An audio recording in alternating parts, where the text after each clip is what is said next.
আর আরজিকর কাণ্ডে আজকে দিকে দিকে পথে নেমে প্রতিবাদ বিরোধীদের।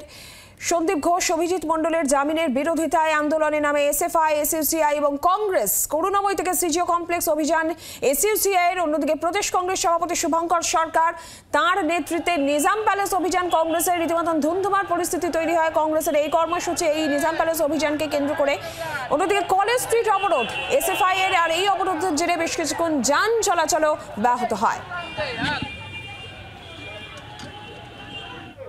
আইনের চোখে সে কিন্তু মুক্ত হতে পারে না যতক্ষণ পর্যন্ত না বিচার হচ্ছে, যতক্ষণ পর্যন্ত না বিচারের রায় বেরোচ্ছে, ততক্ষণ পর্যন্ত সে নির্দোষ প্রমাণ হচ্ছে না। অতএব এই জায়গায় কিন্তু আমাদেরও জায়গা রয়েছে।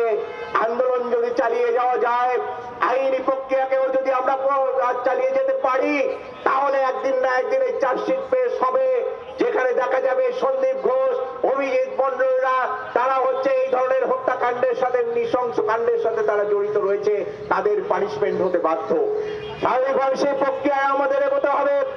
আমরা সিনিয়র ডাক্তাররা রয়েছি, রাস্তায় রয়েছি 4 মাস ধরে, জুনিয়র ডাক্তাররা রয়েছে, নার্সরা রয়েছে, স্বাস্থ্যকর্মীরা রয়েছে, সাধারণ মানুষ, বুদ্ধিজীবী সমস্ত মানুষ আজকে রয়েছে। আমাদেরকে হয়তো আরো কিছুটা রাস্তা এগোতে হবে এই মাত্র, কিন্তু বিচার আমরা পাবো, এর দৃঢ় বিশ্বাস আমার রয়েছে। আমরা যদি আন্দোলনকে আবার দুর্বারের গতিতে এগিয়ে নিয়ে যেতে পারি, আন্দোলন কখনোই এক সবসময় লক্ষ লক্ষ মানুষ।